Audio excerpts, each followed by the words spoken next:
Então tá. Oi, pessoal. Então, vamos para mais uma aula de história aqui, mais uma aula remota.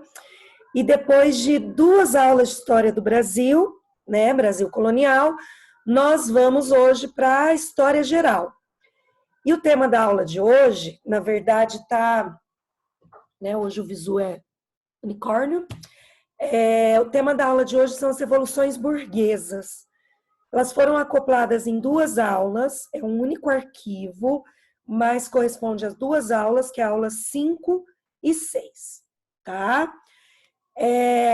Nesse mesmo arquivo já está lá na nossa plataforma e eu vou começar a espelhar a partir de agora. Então, eu vou sair aqui e vou começar a brigar com o Zoom. Não, espero que hoje não brigue tanto, não. Tá?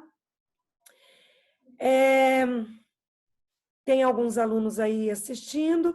Se, de repente, sumir a tela, acontecer qualquer coisa, vocês gritem aqui no chat ou pode ligar o microfone mesmo, tá bom? Então, vamos lá. Nessa aula, né, aula 5 e 6, eu reuni aqui os principais conflitos que ocorreram na Europa no século XVII e no século XVIII. Então, a gente tem aqui algumas imagens, né? Só pela abertura da aula aqui, a gente tem uma imagem aqui bem fofa, né? Que é uma cabeça praticamente empalada aqui por um sans-culotte, né? A gente tem aqui o chapeuzinho vermelho, fraternité, e a ideia é que é uma cabeça de uma nobre. Então, aqui a referência óbvia é a Revolução Francesa, tá? Na sequência, a gente tem aqui uma máquina. Eu falei que a briga ia começar. Deixa eu pôr aqui um número alternativo. Pronto. Que é a máquina a vapor. Então, aqui a referência é a Revolução Industrial. Eu não coloquei aí uma imagem referente às revoluções inglesas, tá? Por uma questão de layout mesmo. Mas o que a gente vai começar a estudar hoje? Olha só. Os 3 conflitos europeus do século XVII e XVIII. Então, a gente tem as revoluções inglesas, né, como o próprio nome diz, na Inglaterra, no século XVIII. Temos a Revolução Industrial, também na Inglaterra, no século XVIII, aqui é 17, falei errado. E a Revolução Francesa, né, que é um dos grandes referenciais da historiografia, na França, obviamente, no século XVIII, tá? Contudo, antes da gente falar aqui de Revolução Inglesa, eu quero falar com vocês sobre o termo revoluções burguesas. Deixa eu dar uma grifada aqui, tá? E abrir. Por que elas vão receber esse nome? E quando vocês começarem a adquirir os manuais lá de vestibulares e virem lá, né, na parte de história, que vai cair, a maioria dos vestibulares, USP, Unicamp, Unesp, né, vão colocar revoluções burguesas, tá? E a referência são essas 3 aqui. Isso quer dizer o seguinte, que no final do século XVII e ao longo do século XVIII, a Europa viveu um processo longo aí, de fim do antigo regime. O que seria aqui o antigo regime? Deixa eu só corrigir aqui que eu tenho um leve toque, tá? Regime é, na verdade, né, a decadência e fim de um modelo político que é o absolutismo, tá? Absolutismo. O que era isso, né? Uma forma de poder legitimada nas mãos dos reis, né, principalmente das chamadas monarquias confessionais, que são as monarquias cristãs, né, católicas. Depois a gente pode falar cristã anglicana, lá com Henrique VIII e Elizabeth. Mas isso quer dizer o quê? Né? Poder máximo dos reis. A gente tem vários filósofos do absolutismo, Nicolau Maquiavel, por exemplo, tem outros filósofos do absolutismo que vão legitimar e justificar esse poder absoluto nas mãos dos reis como um direito, em maiúsculo, vai filho, direito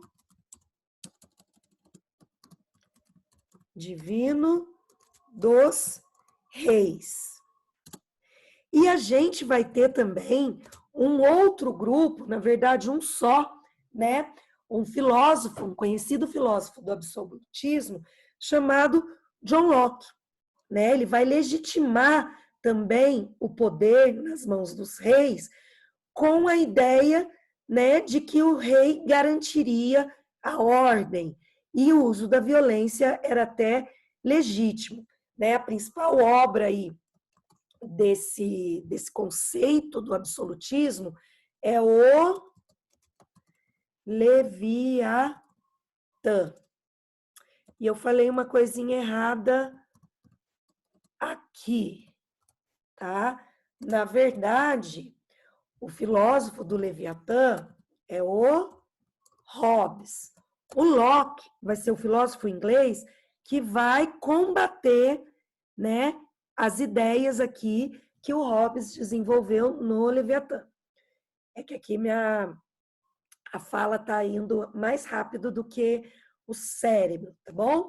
Então, nós temos aqui, né, a ideia de que esses conflitos, esses movimentos, identificados como revoluções burguesas, vão levar o fim do antigo regime, o fim, né, do direito divino dos reis, vou fazer assim, o fim da concentração máxima de poderes nas mãos dos reis, que permitiria esses reis, né, usarem da violência para se manterem no poder. Então, a gente tem aqui a ideia do direito divino dos reis, Leviatã, né? Deixa eu colocar o Maquiavel aqui, tá? Que escreveu a obra chamada O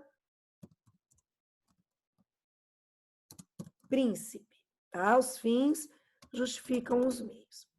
Então, a gente tem, né, com essas revoluções, o fim de um período chamado absolutismo, tá?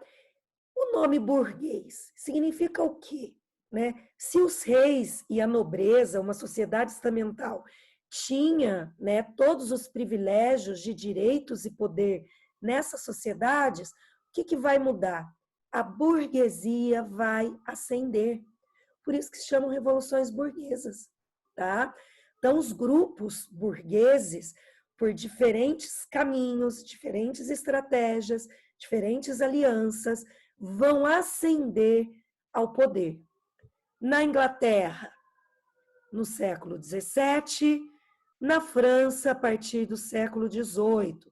Na Inglaterra, também no século XVIII, a gente tem a consolidação desse poder político pela Revolução Industrial. Tudo bem? Então, aí, vamos, né? A gente precisa fazer essa introdução teórica aqui para entender essa denominação e entender o sentido geral desse conjunto. Às vezes, as questões que são cobradas, né, nos principais vestibulares não são específicas da Revolução Gloriosa, nem da Revolução Francesa, mas tem um caráter geral. O que mudou no panorama europeu a partir do final do século XVII e ao longo do século XVIII, ok? Então, agora, factualmente falando, vamos lá para as revoluções burguesas e destacando aqui aquelas que aconteceram na Inglaterra ao longo do século XVII. E foram duas, tá? Uma de caráter bem radical, né? Que vai atender muito, de uma forma muito mais efetiva ao termo revolução, foi a Revolução Puritana. Ela tinha um viés religioso, tá? Então, os líderes dessa revolta, os chamados cabeças redondas ou cabeças redondas, tá? Eles eram puritanos. Quem são os puritanos? É o nome que recebia aqui, né? Os calvinistas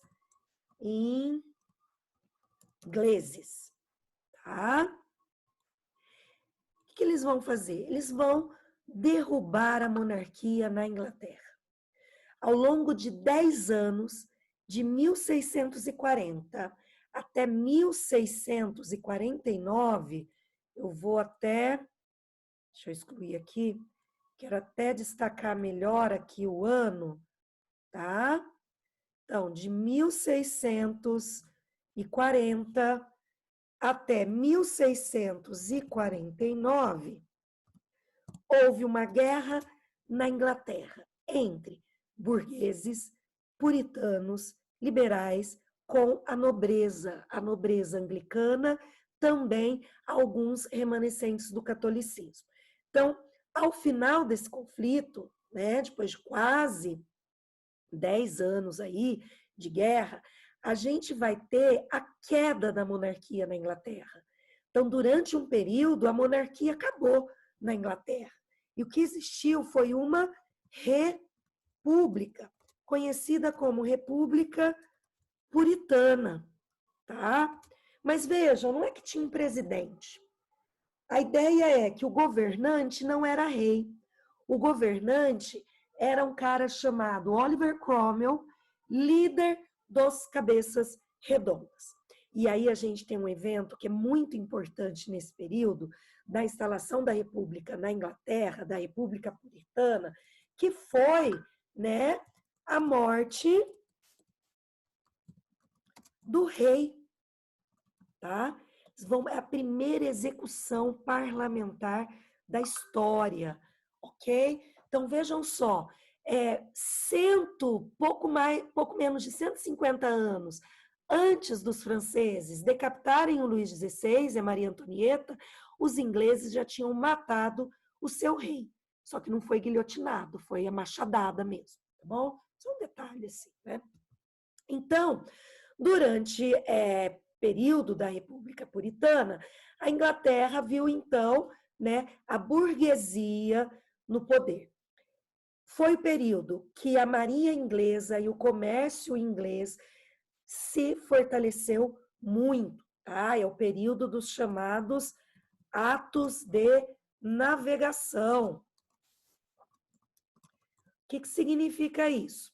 O Oliver Cromwell vai instituir que somente navios ingleses poderiam entrar na Inglaterra. Isso vai forçar um monopólio dos ingleses sobre os outros países. A Inglaterra ganhou muito dinheiro, mas muito dinheiro nesse período, tá? Muito da potência que vai ser a Inglaterra no final do século XVIII e ao longo do século XIX, né, se contrapondo ao Napoleão, por exemplo, nasceu aqui, tá bom? Mas essa república puritana não vai durar toda a vida. O Oliver Cromwell morre, né? O Oliver Cromwell morre, o filho tenta assumir o governo, mas não vai dar certo.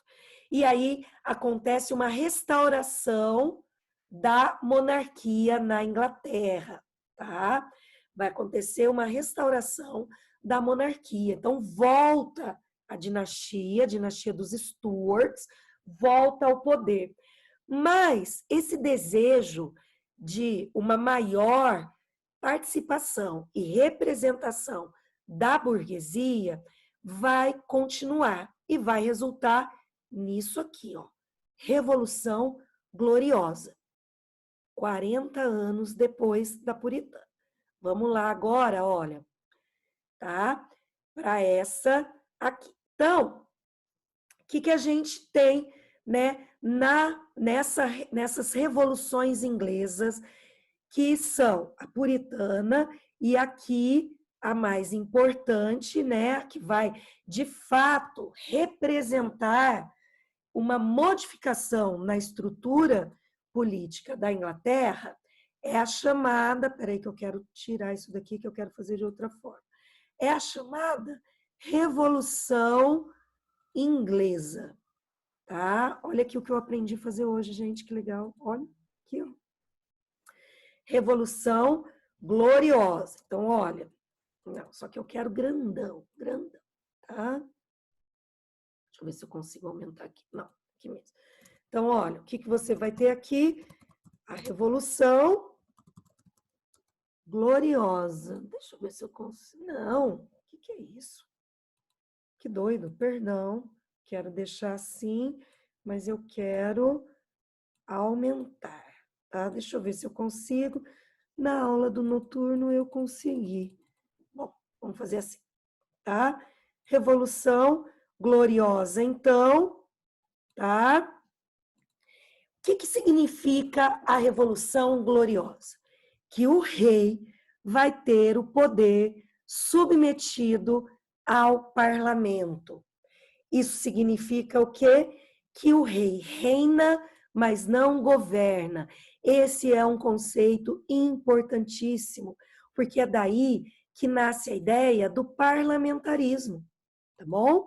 Então, aqui a ideia, olha, que o rei reina, mas, né, não governa. Quem inventou isso? Os ingleses, tá? Quando, em 1688, com a chamada Revolução Gloriosa, o rei na época, Guilherme de Orange, né, mudou já a dinastia, vai aceitar essa submissão ao parlamento. E como que eles vão garantir essa submissão, né? Como que o parlamento vai garantir? O rei vai assinar um documento importantíssimo chamado Bill of Rights, ou, tá, Carta de Direitos. Carta de Direitos. A gente pode dizer que é uma primeira experiência constitucional. Uma primeira experiência constitucional, uma primeira experiência de representação do poder, de uma representação do poder político naquele momento. Gente, enquanto a Inglaterra estava matando o rei decapitado, submetendo o poder do rei ao parlamento, a gente vai ter na Europa o auge do absolutismo na França. Então, a Inglaterra aqui, ela está completamente fora da casinha no modelo político geral da Europa naquele momento. Ela toma, né, vamos dizer assim, a vanguarda revolucionária na Europa. A França só vai fazer algo parecido 150 anos depois, tá? Os iluministas franceses só poderão escrever, questionar e atuar como atuaram em meados do século XVIII, porque isso aqui tinha acontecido na Inglaterra, tá? Então, a Revolução Gloriosa, aqui, né? Ops, perdão. Ana, louca, tá? A Revolução Gloriosa aqui, de é que eu quero pôr a data, tá? De 1688, agora ficou bem bizarro aqui, não vou brigar, de 1688, ela vai significar isso, a submissão do rei ao parlamento. E aí vem o que também precisamos saber, o que era o parlamento, né? Quem era o parlamento nesse período? O parlamento inglês, ele era dividido em duas casas. Então, ó, dividido dividido em duas casas ou câmaras, tá? Então, vou aqui, cadê minha barra? Ai, que raivinha, achei. Tá? Duas casas ou câmaras, tá? Você vai ter a câmara, depois eu ponho um acento, tá? Dos lords, deixa eu portuguesar isso, dos lordes, tá? E a câmara dos comuns. Então, você tem, né, o parlamento inglês dividido em dois grandes grupos. A nobreza, tá? A nobreza aqui anglicana, e a Câmara dos Comuns, a gente tem os representantes da burguesia. Num primeiro momento, somente ricos comerciantes, depois, né, médios comerciantes, final do século XVIII, industriais também. Num primeiro momento, também a Câmara dos Lordes vai ter muito mais poder, né, muita mais representatividade que a Câmara dos Comuns. É aqui, né, que a briga começa, lá com a Revolução Puritana. A Câmara dos Comuns queria ter mais representatividade, e aí você tem, né, a guerra, a decapitação do rei, o governo republicano do Oliver Cromwell. Depois, com a restauração, né, com a restauração aqui da Inglaterra, tá, da monarquia na Inglaterra, a Câmara dos Comuns passa a ter mais representantes. E é isso que eles vão conseguir arrancar do rei, né, a assinatura do Bill of Rights, que significou ascensão política da burguesia. Mas como a burguesia atuava? De que lugar essa burguesia atuava? Da Câmara dos Comuns, tá? Como o rei tinha a obrigação de aceitar as decisões do parlamento, e esse parlamento agora tinha uma boa representação da burguesia, então a gente tem, né, resumindo, ascensão política da burguesia. Olha aqui trechos do Bill of Rights, tá? Na verdade, características. Vai ser a base da monarquia parlamentar inglesa, tá? O parlamentarismo inglês. Vai defender a liberdade de imprensa, direitos de propriedade, porque a gente tem ali burgueses, autonomia do poder judiciário e criação de um exército permanente. Esses dois aqui, que eu deixei por último, tá? Mostra exatamente a limitação do poder do rei. Por quê? O rei tinha um exército próprio e poderia mandar prender membros da Câmara.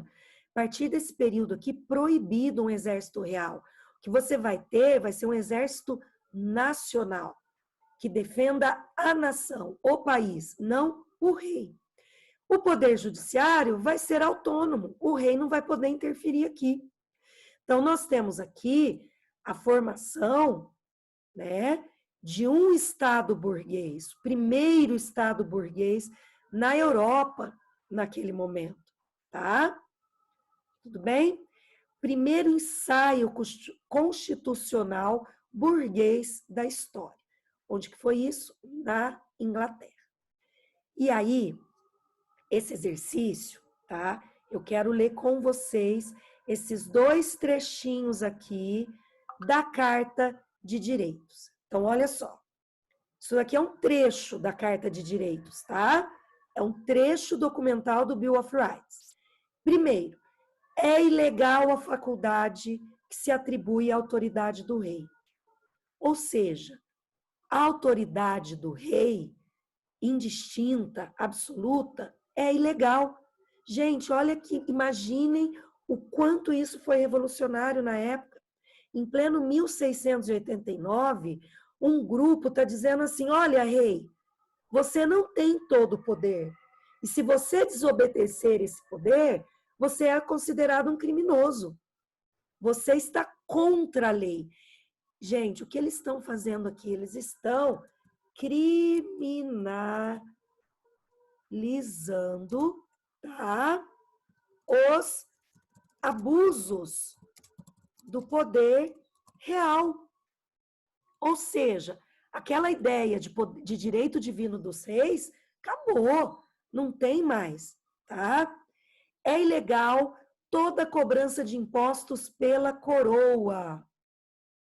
O rei não pode decidir se vai aumentar imposto, criar novos impostos, sem consultar o parlamento. Sem o concurso, quer dizer, sem consultar o parlamento. Tá? Depois, o rei é obrigado a convocar com frequência as câmaras, o parlamento, para corrigir, afirmar e conservar as leis. É indispensável que isso seja feito. Se o rei não fizer isso, tá? Se o rei não fizesse isso, ele era criminalizado. Tudo bem? Eu acho lindo esses trechos aqui, né, do Bill of Rights, em pleno 1689, falando para o rei que ele não pode tudo só porque ele é rei. Gente, isso explica, em grande parte, a continuidade e a sobrevivência da monarquia na Inglaterra. A Inglaterra, né, os grupos burgueses e a conciliação desse primeiro rei que assinou o Bill of Rights, o Guilherme de Orange, é o que manteve a coroa inglesa, sobrevivendo, né, ao Napoleão, sobrevivendo à Primeira Guerra, sobrevivendo à Segunda Guerra, e pelo jeito a Rainha Elizabeth vai sobreviver ao coronavírus também, né? Uma reptiliana, como a gente diz, já ganhou da Rainha Vitória, certo? Vamos lá então para a questão. No documento de 1689, identifica-se uma particularidade da Inglaterra diante dos demais estados europeus na época moderna. Então, já está falando que a Inglaterra, né, está fora do quadrado aqui, tá? Ou seja, é diferente dos outros países naquele contexto, tá? Peraí que enlouqueceu aqui. Naquele contexto, ponto final. Fecha aqui. A peculiaridade, essa é uma palavra que aparece muito nos documentos, a peculiaridade e o regime político que predominava na Europa continental estão indicados respectivamente em. Então, o que a gente vai ter que procurar aqui? Ó? Que existe uma diferença aqui na Inglaterra, tá? E existe uma tendência geral na Europa. A gente vai ter que procurar alternativa que mostra, né, a particularidade inglesa e o que acontecia na Europa naquele momento, tudo bem? Então, olha só. Dito isso, a gente pode até, né, já buscar eliminar algumas questões, algumas alternativas.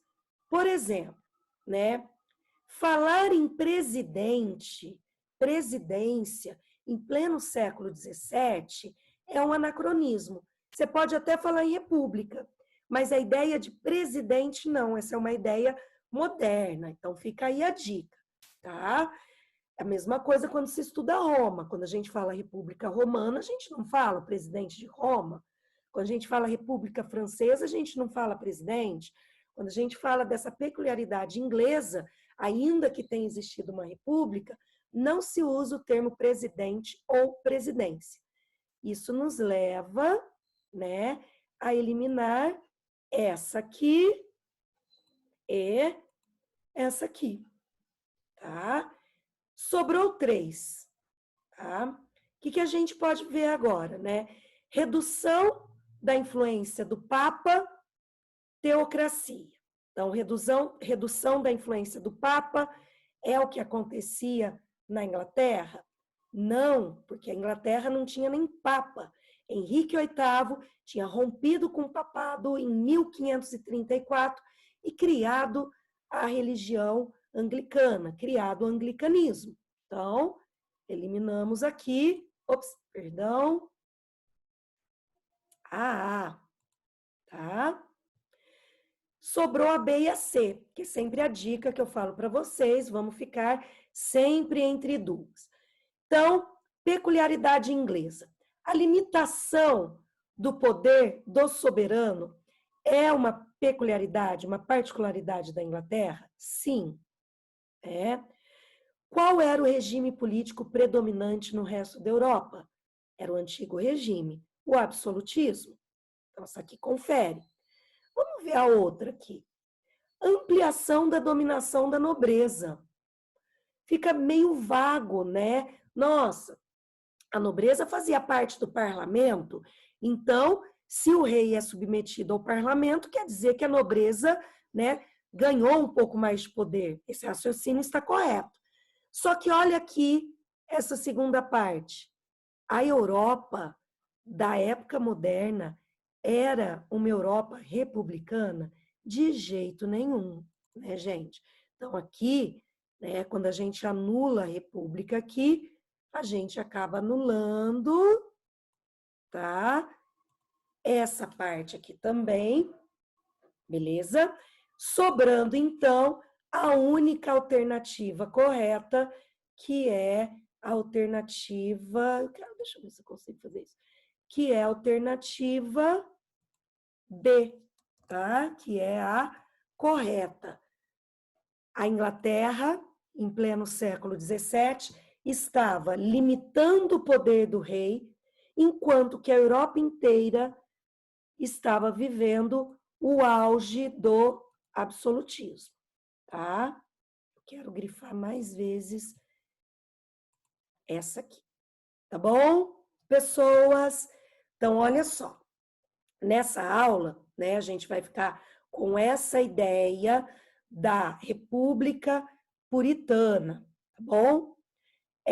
Na lista de exercícios, eu vou agora fechar isso aqui, eu acho que nem aparece para vocês, peraí, deixa eu brigar novamente aqui, e eu vou espelhar um exercício da lista, tá?